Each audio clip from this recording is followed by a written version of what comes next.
ku ñu dénk réew ñii nga xam ne ñooy say takk der nga xam ne kaaraange société bi moo leen tax a jóg warloo leen mettre ci benn situation bi parce que takk der yi ma gis ñoo gën a am lu leen naqari fi mu toll nii ndax xam nañu ki ñuy dóor seen rakk la xam nañu ki ñuy gaañ seen rakk la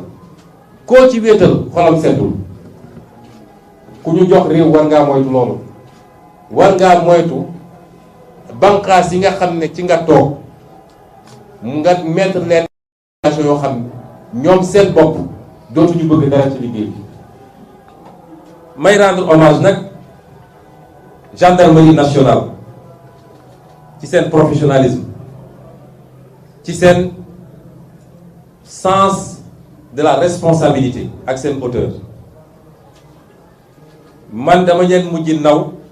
GIGN bés buñ may jàpp ba tey may déposé fi ma dem noppalu ji seen loxo laa nekk. brigade de recherche nous avons une très grande gendarmerie ngallaawaay bu ñu caaxaane suñuy institution des professionnels dinañu respecter ordre mais sans zèle sans brutaliser kenn musuma sax bëmëx kenn musuma xoos kon ñooñu ku am lu mel noonu àdduna bi yëpp ñeeñu ko ngallaawaay Macky Sall bul yàq suñu réew. gendarme boobu gaañu barki démb ci ñi ma yoroon la 12 GIGN ñi ma yoroon la di professionnel bu mag a mag a mag un patriote, une fierté pour le Sénégal ñeewante bi mu amoon ci ñi mu doon sànni grenade bi moo tax mu téyewaat ko hésitation boobu moo yàq loxoom tey. kon yooyu nañ ciy bàyyi xel te gëm naa ni mu amee ci gendarmerie la amee ci yeneen corps. kon politicien yi bu ñu yàq suñu diggante ñun biir Sénégal waaye suñu diggante ak suñuy institution rawatina gendarmerie armée police ak keneen ak keneen. di wax tamit ni Macky Sall dafa trahir le peuple sénégalais.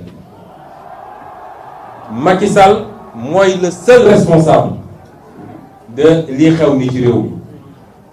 te responsabilité boobu duñ ko bàyyi mu jaas. Macky Sall amul légitimité pour jiite Sénégal tey jii amu ko woon démb tey doog a ñëw ndax man bokk naa ci candidat yi nga xam ne dañu génnee 2019 maa waxoon candidat ñeenti candidat opposition yi ne leen position de principe du ne génne nañu génne xale yi ñu xeexte waaye position de principe mooy duñ ko reconnaître amul légitimité il est le président légal waaye du président légitime. defe naa mel nu man ci ñeenti candidats yi maa yor position boobu ba léegi mosoo leen ma dégg ma ne ko président Macky Sall laa koy wax parce que légitimul dafa mbuxum élection yi légitimité boobu nag li ci desoon lu tuuti su doon des na moo fi nekkatul kon suñu newoon ci yenn situation yi Macky Sall dañ ko war a wàcce tey jii suñu nekkoon ci yenn situation yi waaye foofu nag laa bëgg askan wi déglu ma nañu déglante bu baax a baax a baax parce que loo gis rek tey ak daal daf cee baax. benn bu kenn dem pale génne Macky Sall ne day wàcc par force parce que loolu baaxul ci démocratie fi mu mën a jëmee réew mi du baax moom. bu xoolee boppam ba xam ni amatul légitimité pour jiite Sénégal mu ne jóg naa man démissionné na askan bi yëpp jóg tàccu ñu préparation anticipée ñi war a dem jàmmaarlu waaye bu ko deful nañu ko gunge ba mandaam jeex waaye bu kenn dem ne dañu koy wàcce. ñaareel bi yenn borom xam-xam yaa ngi wax déjà gouvernement d'union nationale ñun de sama bopp laa mën a waxal ak ñi ma àndal bokkuñu jegewuñu benn xeetu gouvernement bu Macky Sall parce que dañ koo nawloo wut ba war a mën a ànd ak moom ci gouvernement parce que koo dem ba ni def na haute trahison mënatoo wala fi ànd ak moom ci ay gouvernement. léegi nag mu des fi ma bëgg a waxtaan ak Sénégalais yi révolution bi am na ba noppi kenn mënatu koo arrêté bu ñu ne woon coppet Ousmane Sonko yóbbu wala ñu def ko Decroix ñu def ko Cheikh Tidiane wala Khalifa Sall wala ku munti doon du tee lii ma gis ñi ci ndaw ñi kenn mënatu ko arrêté. La révolution est en marche te gën see gudd 2024 ñu mottali ko. la ca des mooy nañu bañ def erreur yi nga xam ne réewu Afrique yu bëri def nañ ko mooy dañuy conduire seen révolution ba jekk ci cappaandaw bi mu am ñu ñëw ne ko coppet rawatina nag armée parce que réew am na fu muy toll armée day jël mbir mi te ñaare armée day am ay puissance yu bokkul fii yoo xam ne dañuy jël seen nit pour ñooñu jël réew mi bu ñu sàgganee ba armée jël réew mi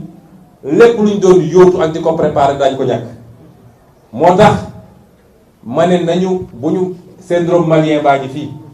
keroog bu ñu defee seen révolution bay waaj a yegg ñu ne armée génn na ñun ñu topp ci char de combat yi di tàccu laa ne mbir mi jeex na ñàkk nañ ko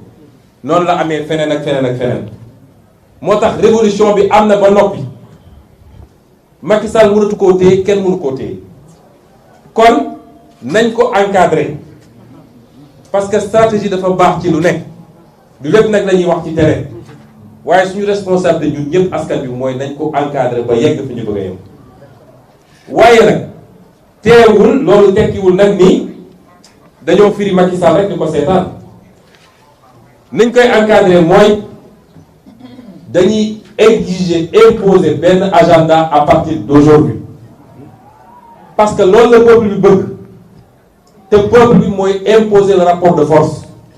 kenn ci ñun mënul imposer rapport de force isolément ñun ñëpp suñu dajaloon suñu parti mënuñu ko peuple bi moo mën a exiger imposer rapport de force boobu nag bokk na ci benn lu ñuy exiger la du lu ñu ñaan Macky Sall de amul layam yi lu ñu exiger Macky Sall la bu ci njëkk mooy ñii nga xam ne seen bakkan rot na ci mbir mi te muy responsabilité moom Macky Sall nañu jox ndàmpaay seen waa famille mënul tax ñu rattraper li ñu ñàkk waaye ñu bañal gore di ba mel ni moom ndax moom bi nit ñi xeexee 2011 ba ay bakkan rot ci bi mu toogee ci nguur gi da leen a fàtte ñenn ñi sax commencé ñaxtu ñu tëj leen kaso ñii nga xam ne seen bakkan rot na ci exigence Macky Sall ak état du Sénégal dañu war a jox ndàmpaay seeni famille ñaareel bi mooy ñi ci gaañu dañ leen war a jox indemnité civile et militaire nag laa wax dañ leen war a jox ay indemnité jàppale leen ñu mën a faju ci nu mu gën a rafetee ñaareel bi du lu ñuy ñaan Macky Sall tamit mooy prisonnier politique yi mu jàpp na leen libérer immédiatement et sans condition